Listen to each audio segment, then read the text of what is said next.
Today's video is going to be about how Tudum was underwhelming. Also, I'm worried that Shadow and Bone will be cancelled. And the fact that the premise of the Bridgerton prequel is politically regressive for romanticizing English monarchy.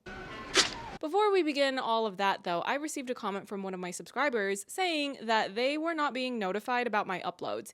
If any of you are having that problem, what I would suggest is that you make sure the notifications for my channel are set to all instead of some.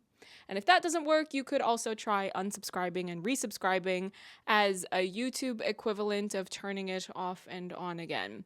If the problem still persists, I really don't know what else to offer. Additionally, if you missed it, please go watch my videos on Letters to Juliet, in which I explain in detail that Gael Garcia Bernal should have been endgame. I will not be swayed from this point. Now, on to the main event. Hi, I'm Lady Genevieve, and today we will be talking about Netflix. They recently had their Tudum presentation, and the first point I have to make is how abysmal that name is. It's terrible. The fact that there were people who sat in meetings, proposed this idea, went over data, and they really thought they were doing something, makes me want to become Ocean's 11. I stole things. Whatever you were paid to come up with that terrible of a name, it was too much. As a matter of fact, you now owe me money. It's reparations for subjecting me to brain rot. Can you shed some light on the current situation? Also, I don't care how these actors were pronouncing it during the show. As far as I'm concerned, Tudum is the natural phonetic translation of. No one talks about Tudum. The opening logo and the sound effect is not the talking point. It never has been. Netflix is the name. Netflix is the brand. Netflix and chill is the expression. Boycott Netflix is the hashtag people use when they are mad at you. Let's briefly use another online promotional event as an example. DC Fandom. Great name. DC Comics is the point of origin. Everyone knows the names Marvel and DC, so of course you need to use DC in the title. Fandom is an easily recognizable word associated with what you are using the event for, which is to provide information to the fandom of DC entertainment media. And then you combine that with the imagery of the word dome. It conjures visuals associated with gladiators fighting in a coliseum. It's cool, it's sleek, it works, and it makes sense. No one looks at the name Tudum and goes, ah yes, the opening sound when I turn on a Netflix original. Terrible name. Kill it with fire. Go back to the drawing board. It was really embarrassing. I have a lot of points to make about this event and what was presented, but I'm really going to attempt to streamline it down because I already know this video is going to be very long. And ultimately, I would rather keep it to the main points, and if you choose to ponder those points in more detail on your own time, then go right ahead and do so. The main thing I observed with Tudum is that it was a perfect example of many of the problems that Netflix now has as a company. The first being quantity over quality. Netflix is in serious financial trouble right now. Everyone knows that. Council of Geeks has a great video explaining certain things to do with the business aspects of Netflix as a company, so consider that video supplemental viewing. I don't want to be here and just repeat everything that they said, so that video will be linked in the description box. Netflix is struggling financially, they are losing subscribers, but then on top of that, they're commissioning so many new things that you can't even watch their Tudum presentation without getting brain fog, because you're ultimately only going to have a handful of properties that you are interested in. There is no rhyme or reason to the organization of this event, or lack thereof. They did not offer a schedule of any kind. When DC Fandom happened for the first time, you knew what was going to have its presentation and at what time. There were some extra surprises sprinkled in throughout, but the schedule was helpful. For example, I am not a gamer, so when I saw that they were going to be presenting things about DC video games, I knew that that would be the point during the day when I could go make myself some food, I could have a bathroom break, or do anything else that I needed to do that day. Additionally, it's not helpful when you have a mountain of new things being presented at this event to not also have some sort of diagram of release dates. Even if you haven't locked in a specific date for some of these upcoming releases, you could at least try to do something like present them in quarters. You either could show me less things or add the diagram to help me keep track of all this stuff you're attempting to promote at the exact same time. Netflix is suffering from a problem of their content feeling increasingly disposable. You have things that you release and they trend for a few days, maybe a couple of weeks if you're lucky, and then they are quickly forgotten more often than not. People's attention spans are getting shorter, and you are only feeding into that propensity. You are so desperate as a platform to hit these massive viewing numbers and hit these numbers within your first 30 days of release, and if they don't perform the way you want them to, they're going to get quickly canceled. Netflix is constantly throwing things at a wall just to see what sticks, and so much of how they conduct themselves is clearly unsustainable. I know I'm jumping around a bit. I originally wanted to talk about this particular point later, but I'm just going to get to it now. I'm worried about Shadow and Bone. I think it's on the verge of cancellation. Fans of the books might not feel the same. I'm assuming they don't want that to happen, especially when they have yet to fully delve into the stories from the Six of Crows book series, or without seeing more of Nikolai as a character. But having watched for years now about how Netflix has conducted themselves and the way that they have devolved, I think Shadow and Bone is in trouble. Netflix has started to move towards favoring a cash cow, or just a few of them, and milking those cash cows for all they're worth. The obscene amount of money they pump into Stranger Things when it's finishing up, while commissioning all these other originals with shoestring budgets. You fail to spend money on effective promotion campaigns for all these releases that you're doing, and then you're surprised that they're not hitting the numbers that you want them to. Shadow and Bone does not get the same amount of promotion as something like Stranger Things or Bridgerton, or even that gross propaganda movie that is apparently now getting turned into a franchise, The Gray Man. Because apparently that's exactly what the world needed more of. Propaganda. Shadow and Bone's presentation was extremely minimal and short, as was all of the other presentations. The Tudum event was only a couple of hours long, and each presentation averaged out to be about a couple of minutes long. So how exactly do you expect people to remember what it is that you just presented? The fact that they couldn't even be bothered to have these casts film panels discussing these projects, red flag. Netflix clearly doesn't understand how television works and how it has worked for decades. And all that you can learn from that data to apply to your company to make it more successful. Take any show from traditional network television and look at the ratings over time. You might be able to build a little bit more momentum in your first couple of seasons, but overall, generally speaking, your ratings are going to get lower and lower with each season that you release. So Shadow and Bone was always likely to be a niche show with a niche audience. It's a fantasy adapted from a YA book series. There are probably other demographic tendencies related to gender and age, but the details aren't quite as important to what I'm talking about today. The point is, though, that you need to modify your projections based on different factors. Netflix is chasing these numbers, wanting them to get higher and higher, and little to nothing you release can live up to these absurd standards that you clearly have set. Not to mention, a show like Shadow and Bone is going to suffer on a large scale from the fact that the Netflix audience does not trust the platform. They have canceled so many things that were beloved so many times that I do not put it past people to consciously or subconsciously not even want to start watching a show like Shadow and Bone because they're assuming you're going to cancel it anyway and they don't want to get re-traumatized, so to speak, by getting invested in the show and these characters, only to have it all get ripped away once again. Netflix also doesn't have an efficient timeline for television production. The old school model of network television is usually set up in such a way that there ends up being an annual output. Shadow and Bone came out in 2021, and season 2 is not going to be coming out until sometime next year. I don't know exactly when, but let's just say hypothetically it comes out in the spring. That is 2 years that you are asking people to stay invested in the story, and then you dump all of what's new in one go and disappear for what, another 2 years? The fact that you have not switched over to a weekly episode release schedule when your Korean dramas are starting to get increasingly more traction, and they are airing on a weekly release schedule, the math is not mathing, my friend. Of course, I'm not worried about whether or not the hardcore fans will watch. They will, and I'm going to watch. I'm not worried about me either.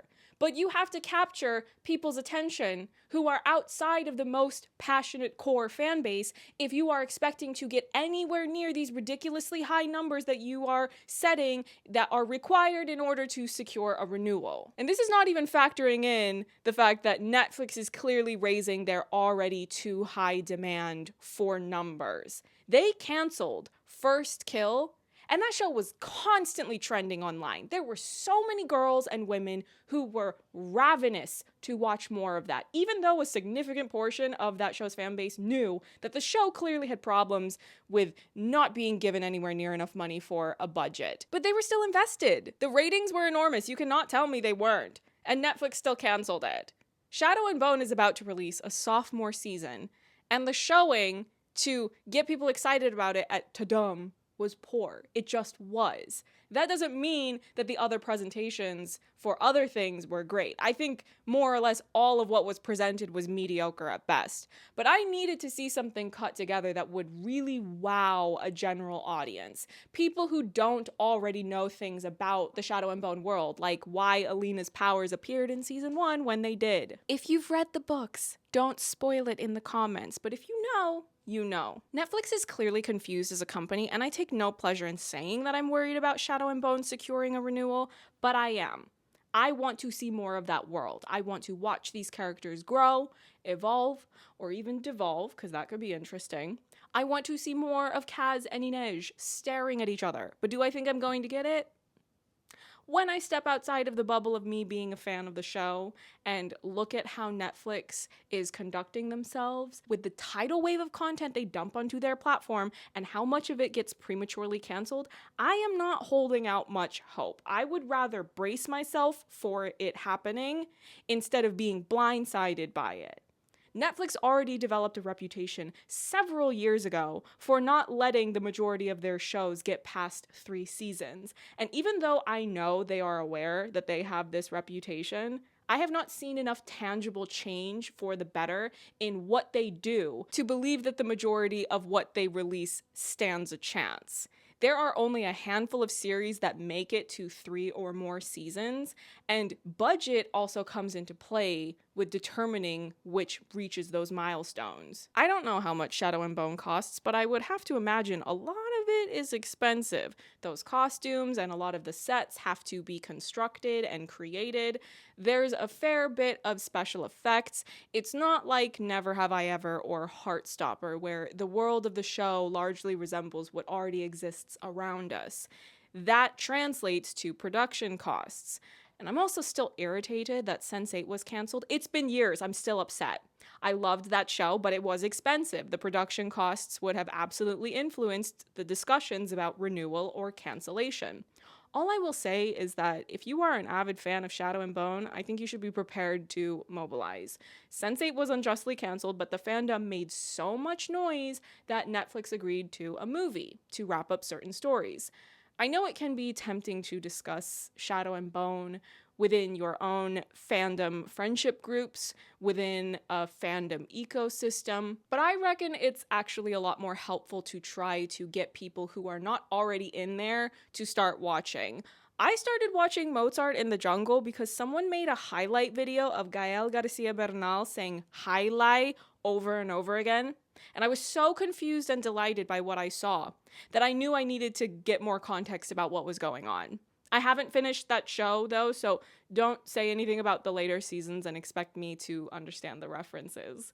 Also, I had someone tell me that they did not start watching Bridgerton until I started making videos about it, which is wild for me to think about considering how big that show already is. But my point is you should never underestimate the power of your voice and who you can reach. Hi, can you hear my hair? Hi, let's go. Hi, close the door. Now I know this video is probably not what a lot of you were expecting me to say when I offered to do a video discussing certain things presented at Netflix's Tudum. I've been growing increasingly frustrated with Netflix over the years, and Tudum was a breaking point, and I felt like it was time to share a few of my points. Even though most of what I have to say is critical, I do want to point out a positive part of the Tudum presentation and how it reflects a positive aspect of Netflix as a company. The most unexpected part of Tudum that ended up being my favorite part of the entire event was actually Guillermo del Toro's Pinocchio segment. My being critical of Netflix doesn't mean that I think that all of the old school Hollywood studios have everything together. The entire entertainment industry is in shambles. There are visionary filmmakers, artists, who are not able to do what they want to do, even though they've already proven themselves.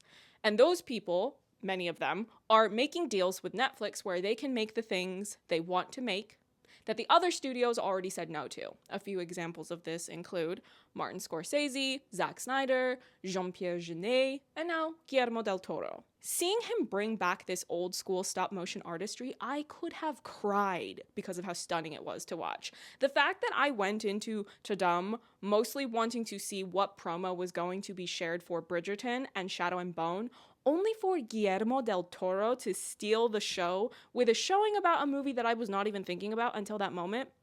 That is what every presentation is supposed to be. Not a jumbled supercut of clips chopped together, I'm talking to you, Shadow and Bone.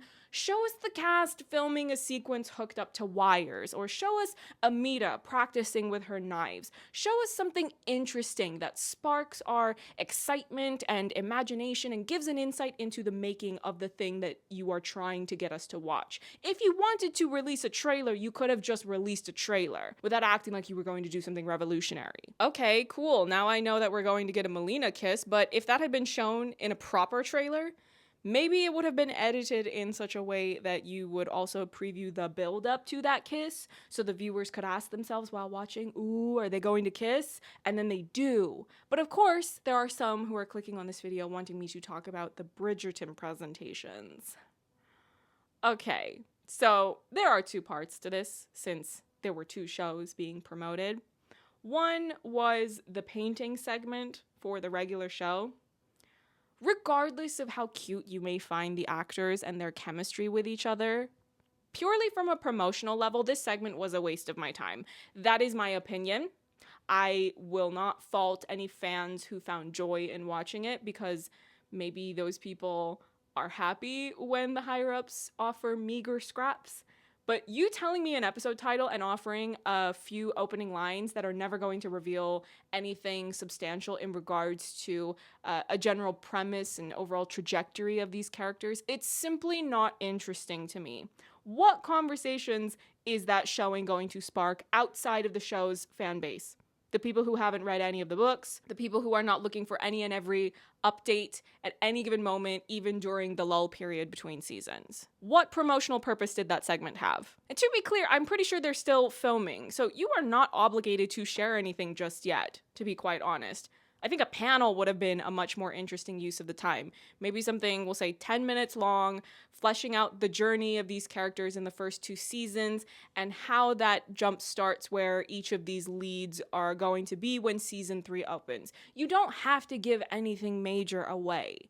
And again, I will reiterate, because it bears repeating, if you found joy in this meager offering, I'm happy for you. But I'm thinking of things from a more pragmatic lens. It has nothing to do with me not being as invested in Colin and Penelope yet. I think I'm actually in a really good position to enjoy their season because they have all this room to win me over because I'm not entering the season with ridiculously high expectations or demands about loyalty to the source material. The Tudum presentation wasn't even showing much in the way of interaction between Luke Newton and Nicola Coughlan. This isn't anything negative towards Claudia. She seems perfectly nice. But if you had had this painting segment be between Luke and Nicola and just have them vibing and laughing and having a great time with each other, that would have been a better way of planting the seeds in people's minds of these two having chemistry together and what that implies about what they can offer us when they play out the love story between these two characters. Finally, the preview of the Queen's spin-off prequel series.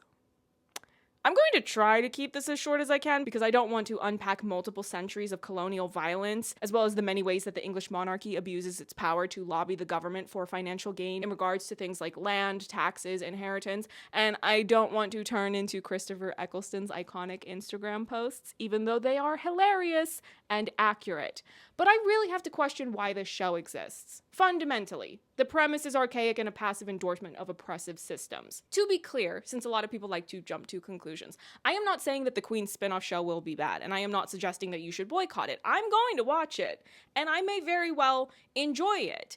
But I have some concerns over the fact that Bridgerton Season 1 was harshly criticized, and rightly so, for putting in a tone-deaf claim that the Queen's relationship with the King being interracial was what made people see that racism was bad, and this was what magically changed the entire world for the better, and now racism seemingly doesn't exist. You have a very clear example in present day that demonstrates this premise to be false.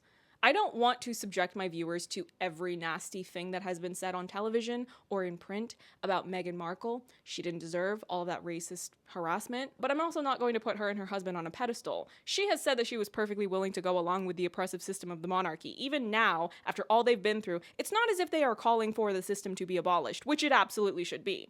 Why do you have all these castles when there are loads of homeless people living in poverty? There's people on wait lists trying to get council housing. I don't hear either one of you speaking on that or making any substantial changes to improve those problems. But also, there is a video of Prince Harry saying nasty things that are racist towards Middle Eastern people. So again, I'm not here to hype either one of them up. Circling back to this prequel spin-off show, if you had just made it as your own contribution to follow in the footsteps of something like Whitney Houston's Cinderella, where you don't explain anything about why it's so diverse, you just let it exist as a beautiful, fantastical love story for people to have fun watching.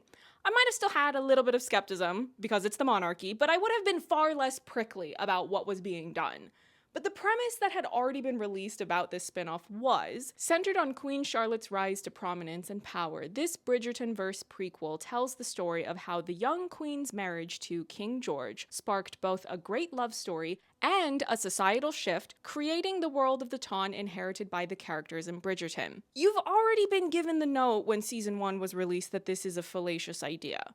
You had seemingly learned from your mistakes, I thought, with season 2. It appeared as though you knew what your lane was. As we saw, people loved season 2. Season 2 could have been a disaster if you had tried to go political by acting as if physical attraction or romantic love can do everything to fix systemic racism, especially when you remember how much violence has been inflicted on India by England. I would hope that all of you watching this video already know about the partition of India, of what Winston Churchill said about and did to Indian people, but maybe you don't know. It probably just depends on what country you went to school in. You could have just made a love story for Queen Charlotte and kept it cute, but instead you insisted on doubling down and baking incredibly ill-informed socio-political ideas into this cake.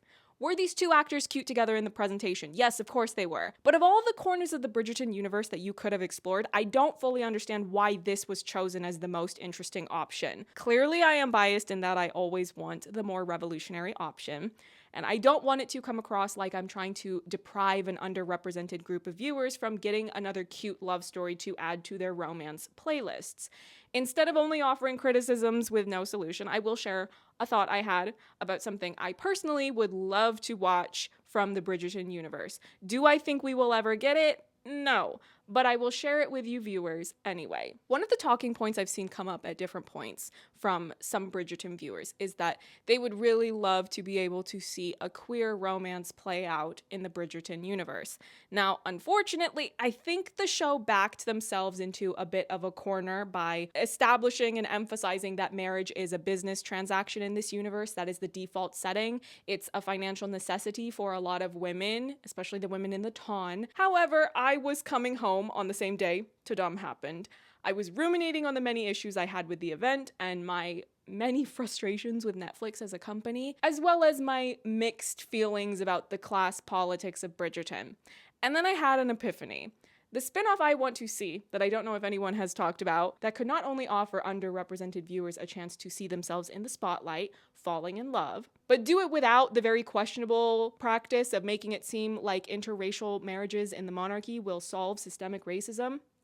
The Bridgerton spin-off that could be truly revolutionary is a Madame de la Croix spin-off. Now, hear me out. Let me make my points. I have watched Bridgerton season 2 so many times. I have taken extensive notes on it at various points for different videos about the show, and a scene that I think or a moment actually, that is very underrated for its emotional layers, is when Madame Delacroix turns down Benedict when he asks her out.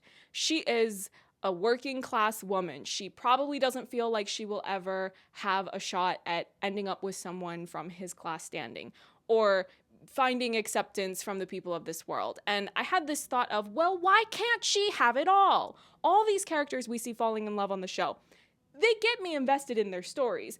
But we have to remember they are wealthy elites who get to live in luxury in a system that exploits workers. Why can't we see Madame Delacroix working hard to make her shop a success, create amazing art in fashion, express herself as an artist, and while doing all of that, she could also get a girlfriend? Why do we not have this show? The whole problem with a lot of the women in the Ton being able to do a story where they fall in love with another woman is that they would lack the financial security from that relationship. But if Madame Delacroix already has her own shop, she might not live in luxury, but she's not living on the streets. She has a roof over her head, she has food on the table, and she is creating art. Maybe she has to struggle in the dynamic of having to make dresses that she thinks are ugly, but ultimately she's getting paid for her labor and she keeps financial stability. And then you can contrast that with when she gets to create art that she's actually passionate about. There are some really interesting ideas to explore about what goes into being a professional artist for a living. And if she falls in love with a woman along the way, she can do that because she doesn't have to rely on marrying a man to find financial security. As I said before, will I watch the Bridgerton prequel? Yes, of course I will. I might still enjoy the love story, but I wanted to share some of my conflicted feelings over how there is untapped potential in how the Bridgerton universe is explored, and that there are opportunities to push things forward in art. Do you think Queen Charlotte would have people violently tackled and arrested for saying "not my king" or abolish the monarchy the way that it's happening in real life right now in England as well as other occupied British Isles? Just some food for thought. Anyway, thank you for watching. Don't forget to like, comment, and subscribe, and I will see you in the next one. Bye.